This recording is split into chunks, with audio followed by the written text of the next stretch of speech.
එහි පහන ඔබ තමා එය දල්වනු මෙනෙහි නෙහි අද පෙම්ගි තෙල් තමා මගේ ජීවය ගල්ලෙනකි එහි පහන ඔබ තමා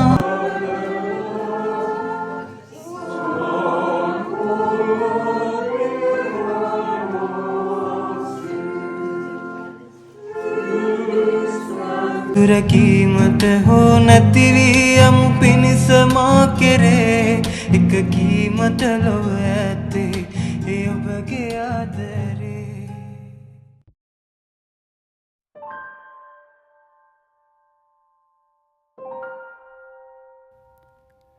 මේ අලුත් සුන්දර දවස පටන් ගත්තේ දවස් 2ක වගේ කාලයක් තිස්සේ තිබුණු වැහි යාළුව ගියාට පස්සේ.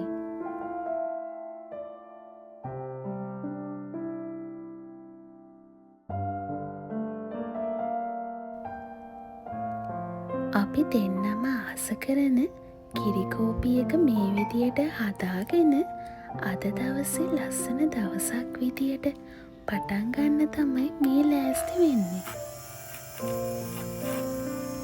ඔව් අපි දෙන්නටම විශේෂ දවසේ මතකයන් වගේම එදා දවසේ ඉඳන් අද වෙනකන් අපේ කතාවේ ආදරයෙන් සමරන්න අපි වෙන් කරගත්තු දවසයි. අද දවසේ ලස්සන මතකයන් ගැන කතා කරන්න කලින් මම කියන්නම් මම මේ මොනාද මුලින්ම කරන්න යන්නේ කියලා. එදා දවසේ ලස්සන මතකයන් හරි ආදරයෙන් සමරන්න මම මේ හදන්නේ කොෆි කේක් එකක් හදන්නයි. කොෆි කේක් නම් හදන පළවෙනි පාර තමයි මේ. අපි බලමුකෝ මගේ කොෆි කේක් එක කොයි වගේ එයිද කියලා.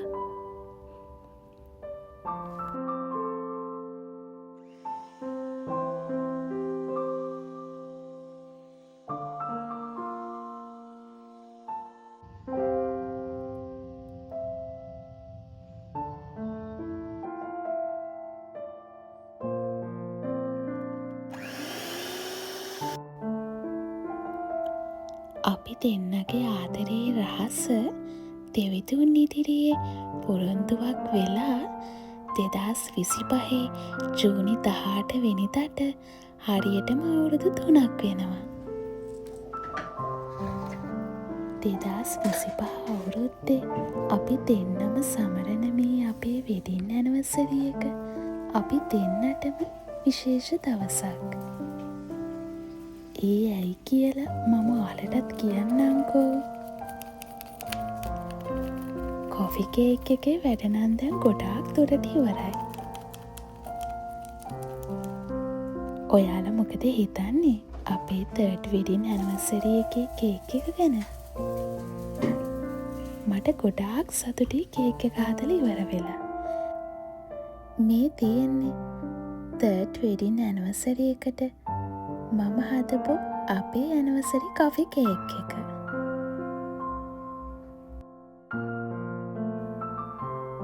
ඉතින් මුලින්ම අපි දෙන්න මේ යන්න ලෑස්ති වෙන්නේ දෙවිතුන් ඉදිරියේ ඒ ආදරය පොරොන්දුව අලුත් කරන් එන්න වගේම එදා දවසේ ඉඳන් අද වෙනකන් අපි ලබපු හැම ආශිර්වාදයකටම ස්තුති කරලා එන්න.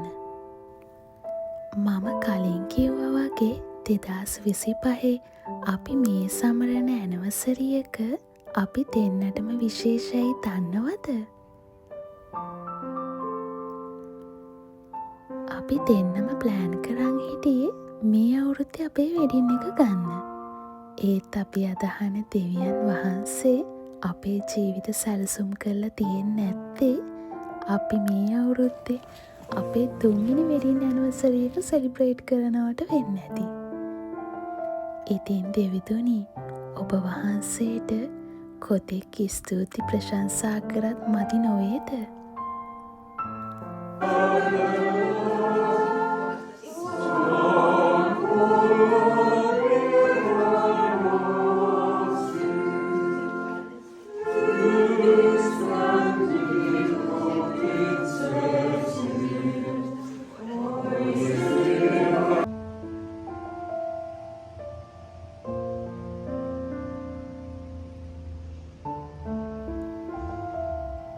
සමර් වීක් එකේ අපේ ඇනිවර්සරි එක තිබුණු නිසා මේ වගේ තැනක අපේ 30th වෙඩින් ඇනිවර්සරි එක සෙලිබ්‍රේට් කරමු කියලා අපි දෙන්නම තීරණය කරා.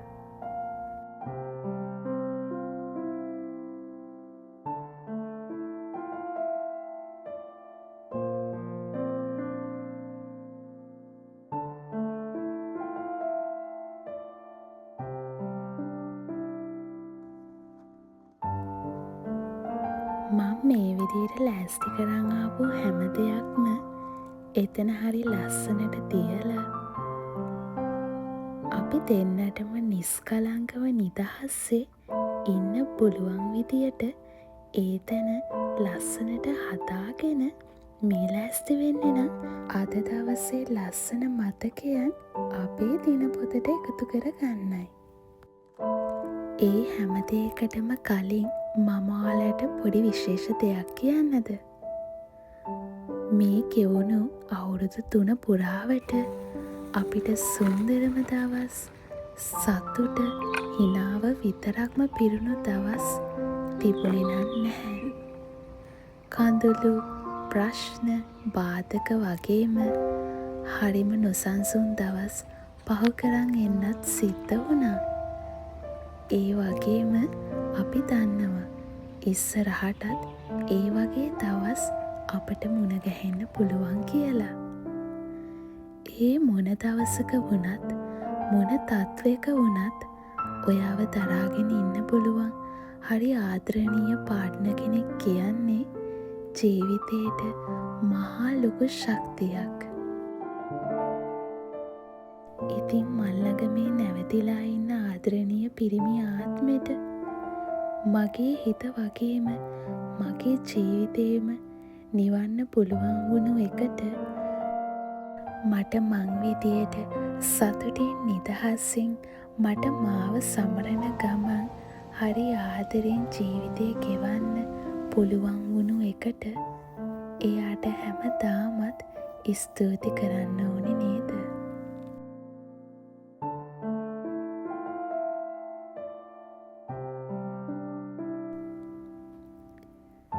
ඒ වගේම මම හදවතින් ප්‍රාර්ථනා කරනවා ජීවිතයේ සතුටින් ආදරෙන් ඉන්න ප්‍රාර්ථනා කරන ඕනම ගෑනු ළමයෙක්ට ඒ වගේ හරි ආදරණීය පිරිමි ආත්මයක් ලැබෙන්න කියලා.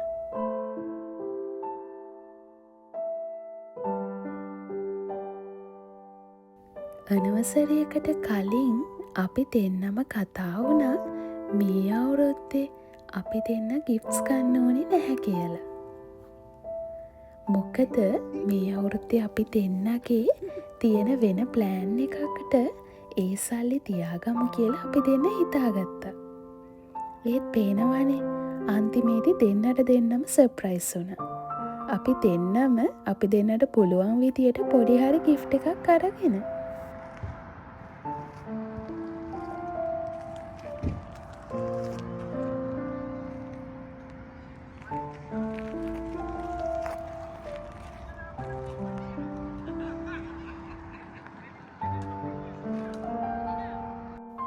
ඒ විශේෂ දවසේ ලස්සන මතකයන් ඒ විදියට අපි දෙන්න සමරලා ගෙදර යනවා කියලා තමයි ප්ලෑන් කරන් හිටියේ. ඒත් එදා දවසේ තිබුණු අවුවයි ඒ රස්නේ කාලෙකට පස්සේ තිබුණු නිසා අපි හිතුවා තව තැනක ටික වෙලාවක් කාලේ ගත කරලම ගෙදර යමු කියලා.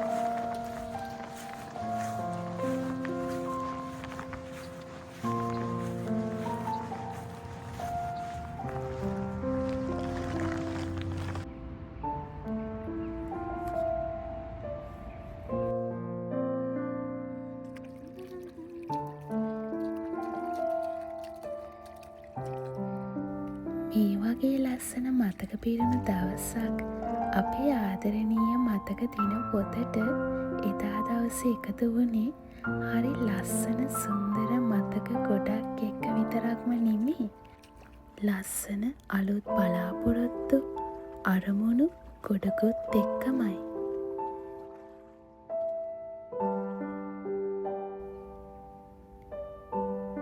ජීවිතේ ආදරෙන් බෙදාගන්න, ආදරේ සතුටින් විඳගන්න, සතුට හිත් පුරා පතුරන්න ඔයාලා හැමෝටම ලැබෙන්න කියලා ආදරෙන් ප්‍රාර්ථනා කරනවා. තවත් අලුත් වීඩියෝ එකකින් ආයෙමත් හමු වෙමු.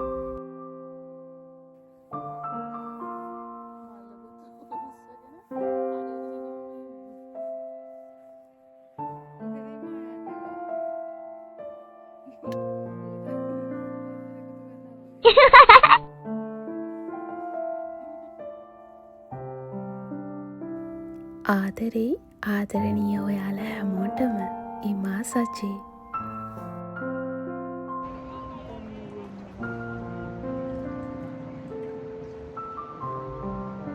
එයා මගෙන් අහන මං යාට කොච්චර ආදරේද කියලා. ඉතින් මං කියන්නේ මගේ ජීවය කල්ලෙනකි එහි පහන ඔබ තමා. එය දල්වනු මෙනහිනෙහි අද පෙන්ගි තෙල් තමා. මගේ ජීවය කල්ලෙනකි එහි පහන ඔබ තමා. එය දල්වනු මෙනහිනෙහි අද පෙන්ගි තෙල් තමා. වැළපීමට හෝ සැනසීමට මතුවේ සැරින් සැරේ එක කීමට ලොව ඇත්තේ ඔබගේ ආදරේ. සුරකීමට හෝ නැතිවී යමු පිණිස මා කෙරේ එක කීමට ලොව ඇත්තේ ඔබගේ ආදරේ.